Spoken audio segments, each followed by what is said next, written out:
Hola, buenas tardes.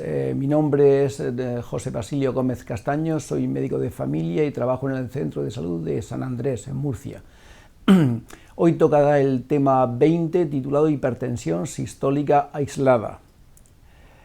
Bueno, pues en primer lugar definimos la hipertensión sistólica aislada como la presión arterial sistólica que está por encima de 140 milímetros de mercurio y la presión arterial diastólica que está por debajo de 90 milímetros de mercurio, según la definición de la Sociedad Europea de Cardiología, Sociedad Europea de Hipertensión y Liga Española contra la Hipertensión Arterial, Sociedad Española de Hipertensión. Asimismo, consideramos la presión del pulso, que se produce sobre todo de forma patológica en mayores de 50 años, como aquella presión que resulta de restar la presión sistólica menos la presión diastólica. Según los distintos estudios, hay varios valores de corte. Según Mahavan, publicado en Hipertensión, estaría por encima, un valor patológico por encima de 63 milímetros de mercurio, y según Canel, que es el autor del estudio Framingham, sería patológico por encima de 55 milímetros de mercurio. ¿Y por qué usamos la relación presión del pulso? Porque aumenta con la edad, de tal forma que la presión arterial sistólica aumenta tanto en hombres como en mujeres de forma paulatina, mientras que la presión arterial diastólica aumenta tanto en hombre como en mujer hacia la edad de unos 60 años, a partir de la cual puede empezar a disminuir, con lo cual aumenta la presión del pulso, que es la diferencia entre la presión arterial sistólica y la diastólica. Asimismo, aquí se puede ver de otra forma en esta gráfica, y según los distintos estadios de hipertensión, en tensiones sistólicas por debajo de 120, la presión arterial diastólica se eleva hasta los 55 o 60 años y luego empieza a disminuir. Y ocurre lo mismo en otros niveles de hipertensión sistólica, que aumenta hacia la mitad de la vida, incluso aunque la presión arterial sistólica esté alta, y empieza a disminuir a partir de los 60 años, según el estudio de Framingham. La fisiopatología de la hipertensión sistólica aislada se identifica con el envejecimiento, de tal forma que la capa interna de la arteria, la íntima, se engrosa y sufre un proceso de arteriosclerosis, lo mismo que la capa media pierde su parte elástica.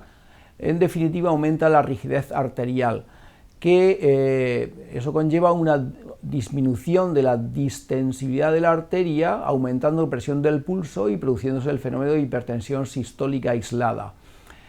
Aquí se puede observar lo mismo en una gráfica que expresa la onda del pulso, con los mecanismos antes citados. Este es un cuadro que representa muy bien qué ocurre con las distintas presiones según la edad. En la edad relativamente joven, desde los 30 a los 49, la presión arterial diastólica se eleva igual que la sistólica, aumenta un poquito la presión del pulso y aumenta un poquito la presión arterial media. Aquí dominan las resistencias periféricas por encima de la rigidez arterial. Conforme avanza la edad, la presión arterial diastólica se estabiliza, la presión sistólica aumenta, dando como resultado que se eleva más la presión del pulso. Y la presión arterial media se mantiene estable, puesto que depende mucho de la diastólica. Por encima de los 60 años ocurre el fenómeno que hemos comentado. Disminuye presión arterial diastólica, aumenta mucho sistólica y aumenta mucho en consecuencia la presión del pulso. La presión arterial media sigue estable. ¿Por qué se le da tanta importancia a la presión del pulso? ¿Cuál es su significado? Pues que se asocia con un riesgo cardiovascular muy aumentado y puede ser incluso independiente del valor de la presión arterial sistólica.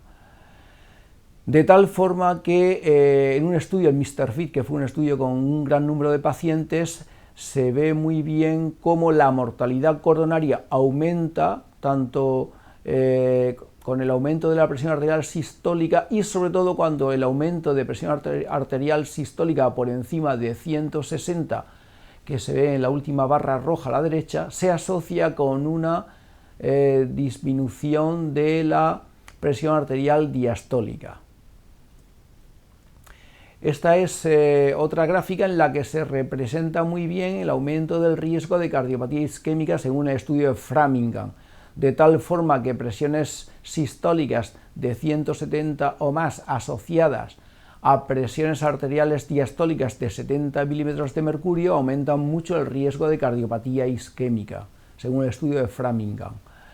Igual ocurre para la mortalidad por ictus, según un estudio de Lewington publicado en Lancet en 2002. Aumento de presión arterial sistólica tiene un valor muy predictivo para el desarrollo de ictus. Igualmente, en un metaanálisis de Stassen publicado en Lancet en 2000, se aprecia como el riesgo de muerte aumenta según niveles tanto de sistólica como de diastólica. Destaca sobre todo que en diastólicas por encima de 20 asociadas a sistólicas por debajo de 70 ocurre el máximo riesgo de muerte. Esta diapositiva representa muy bien también la mortalidad por ictus o cardiopatía isquémica y habla de qué capacidad predictiva tienen los distintos componentes de la presión arterial. Vean ustedes cómo la presión arterial sistólica es predictiva para cardiopatía isquémica en un 89% y para el ictus de un 93%, un poquito menos la diastólica y la presión del pulso.